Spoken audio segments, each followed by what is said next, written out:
আসসালামু আলাইকুম প্রিয় দর্শক। গ্রীষ্ম মৌসুমের ফসল গড়ে তোলার পর থেকে বর্ষায় ধান লাগানোর আগ পর্যন্ত আমাদের এই অঞ্চলের জমিগুলো 2 থেকে 3 মাস প্রায় পরিত্যক্ত অবস্থায় থাকে। এই পরিত্যক্ত জমিতে কিছু তরুণ উদ্যোক্তা তাদের শ্রম এবং পুঁজি খাটিয়ে নিজের ভাগ্য পরিবর্তনের জন্য চেষ্টা চালিয়ে যাচ্ছে। এমন একজন ভাইয়ের নাম হচ্ছে নুরুল আমিন। তিনি খুব পরিশ্রমী। আপনারা দেখতে পাচ্ছেন আলহামদুলিল্লাহ 2 থেকে 2.5 মাসের মধ্যে এই ফসল হারভেস্টিং করতে শুরু করেছে। খুব সুন্দর ভালো জাতের। এটা কি জাতের নুরুল আমিন? হয়তো ওই শাশির নামটা মনে নাই, কিন্তু আমি দেখতে পাচ্ছি আলহামদুলিল্লাহ ভালো ফলন হয়েছে।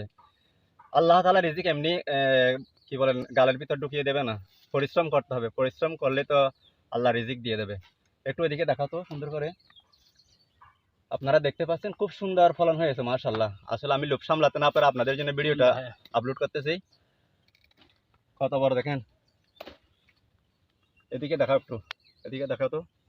আমার হাতের প্রায় হাতের বাহির হয়ে গেছে। এক হাতের চেয়ে বেশি হয়ে গেছে। অনেক সুন্দর একেবারে বলতে গেলে লম্বা।